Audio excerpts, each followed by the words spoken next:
Hey guys, Chandresh Kudwa here. Welcome to my brand new video and a brand new studio.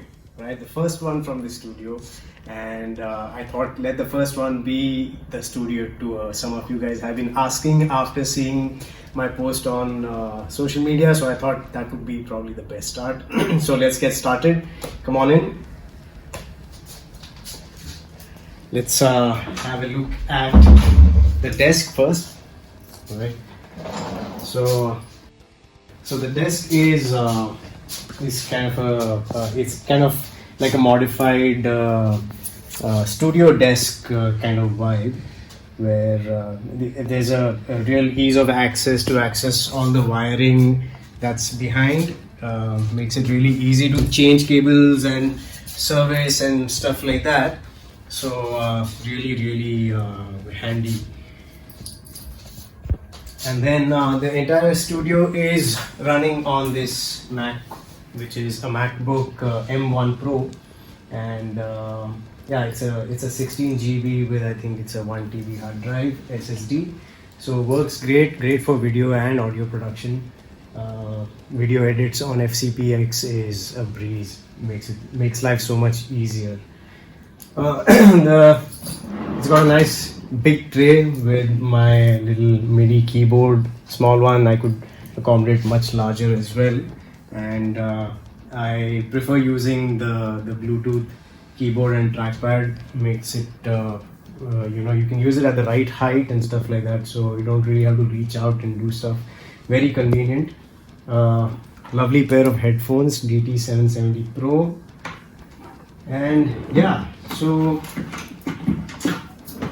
other things on the desk are this UA channel strip, which is the LA610 Mark II. It basically has a preamp set, a mic pre, which is a tube mic pre, has a high and low EQ, boost and cut, has got a compressor section and metering section which you can monitor very easily. Also has a high Z input which I can plug in bass or DI guitar if I want to kind of at any point use plugins, and which I generally don't use for guitar. Next is the Lexicon Mpx1, which is a multi-effects processor. I generally use the delay and reverb for my guitar processing through this, and I generally print with this. I commit to a sound and I print it, and then I have this Apogee Ensemble, which is my main interface. It's a Thunderbolt 1. Great because it's got, again, direct input for guitars, and it also has this reamp function which I've used quite a few times. In case you go direct in, you can actually reamp at a later date if you want to change tones and things like that. And a lot of these little shortcuts here, a couple of headphone outs, so makes working way easier with this being right on top of my desk. Monitors are Focal CMS50 monitors. Great, I love them. They sound really good and help me really get some decent mixes, and hopefully with this current room it's going to get even better.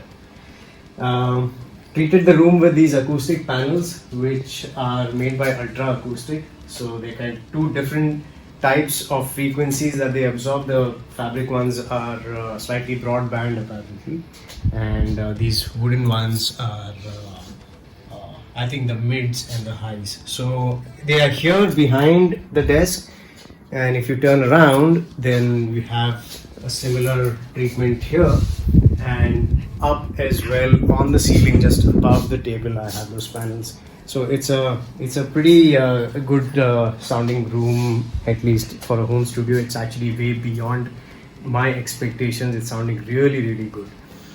All right, in terms of guitar gear, I've got rather the Mesa Mark V, which is my main go-to amp for everything that I need.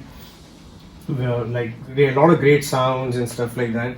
It's always connected, and I've got this JHS volume attenuator, so I can actually crank up the power and the pre and control volume using this so I get a nice full rich sound.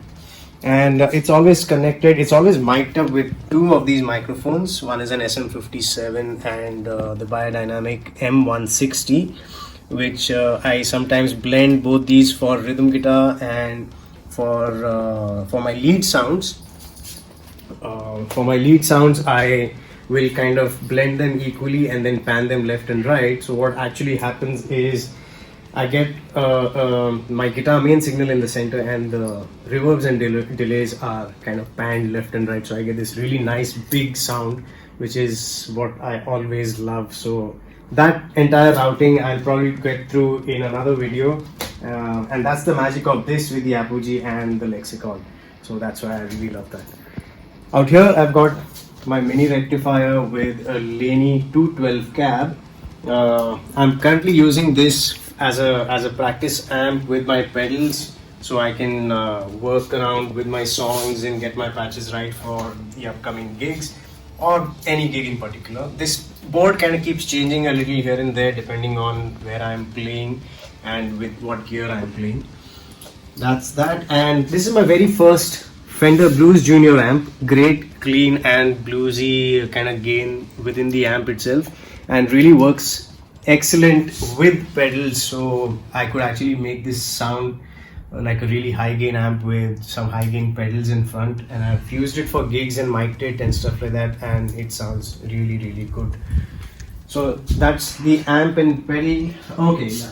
So then I have my pedal rack here, which is again I mean it's great eye candy, and at the same time very functional, because I could simply grab whatever pedal I want and then just stick it in front of the amp when I'm recording.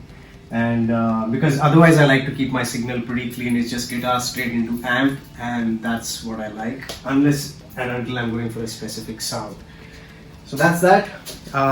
Then finally I have a guitar wardrobe here which houses all my electrics and my acoustic guitars. So again, it stays shut and stays nice and clean, less chances of strings getting rusted because the AC blast is directly out here. So having a wardrobe covering it kind of really helps it maintain itself. So that's there. And more guitars, and this is currently like a storage because I don't have enough guitars yet. So this will be filled up soon with guitars, and I'll relocate these cases somewhere. So yeah, my Strandbergs, my Les Paul, a couple of acoustic guitars are here. Yeah, so those are my guitars, and I'll get into each of those guitars at a later date in detail, not in this video, otherwise it get too long. Then comes this, which is on mounted on the table, and this is the Rode PSA 1, I believe, which is great because it swivels around, yeah, and also I can adjust it. So even if I'm doing like say Zoom lessons and stuff like that, I want to use the mic, it's there.